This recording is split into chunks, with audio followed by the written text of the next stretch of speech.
मैं डॉक्टर प्रियंका सिंह। आज मैं द्वितीय वर्ष तृतीय सत्र के विद्यार्थियों के साथ वस्तुनिष्ठ प्रश्न पर कुछ चर्चा करूंगी।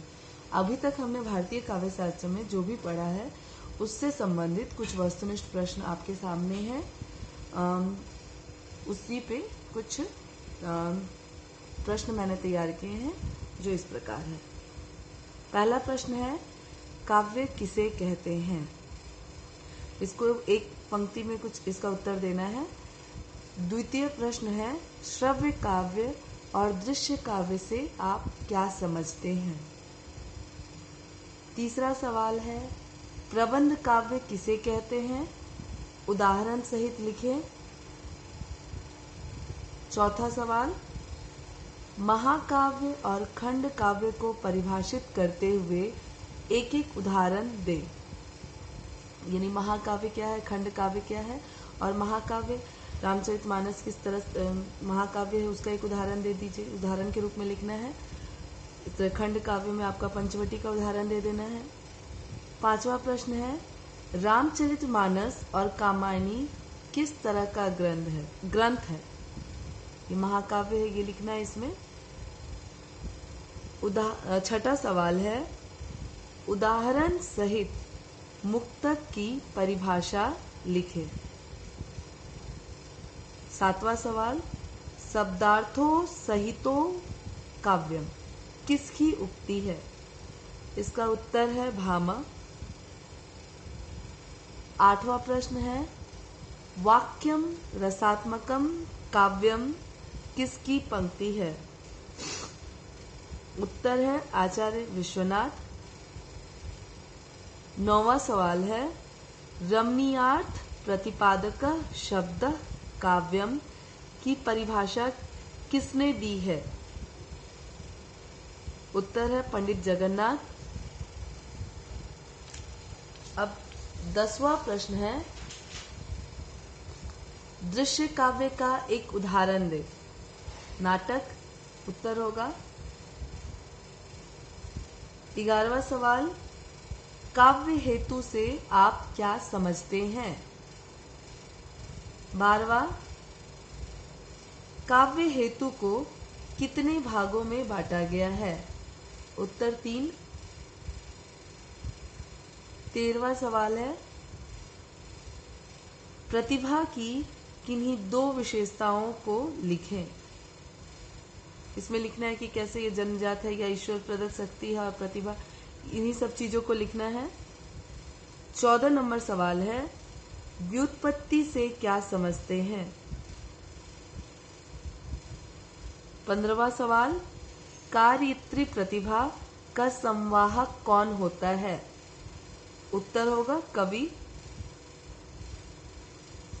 16वां सवाल, भाव-इत्री प्रतिभा किससे संबंधित होती है? उत्तर होगा पाठक। 17वां सवाल है, काव्य प्रयोजन से क्या समझते हैं? 18वां सवाल, मम्मट के शिवेतर से क्या अभिप्राय है? यानी मम्मट ने जो अपने काव्य प्रयोजन के संबंध में शिवेतर शब्द का जो प्रयोग किया है उससे क्या अभिप्राय है? उसका भी उत्तर होगा अनिष्ट, अमंगल। 19वां सवाल, विश्वनाथ के ग्रंथ का नाम लिखें। ठीक है, उत्तर होगा साहित्य दर्पण। 20वां सवाल है, काव्य प्रकाश किसकी रचना है? तो जवाब होगा आचार्य मम्मट। 21 नंबर सवाल है, रस गंगाधर किसकी रचना है? 21 नंबर सवाल है, रस गंगाधर किसकी रचना है? उत्तर है पंडित जगन्नाथ।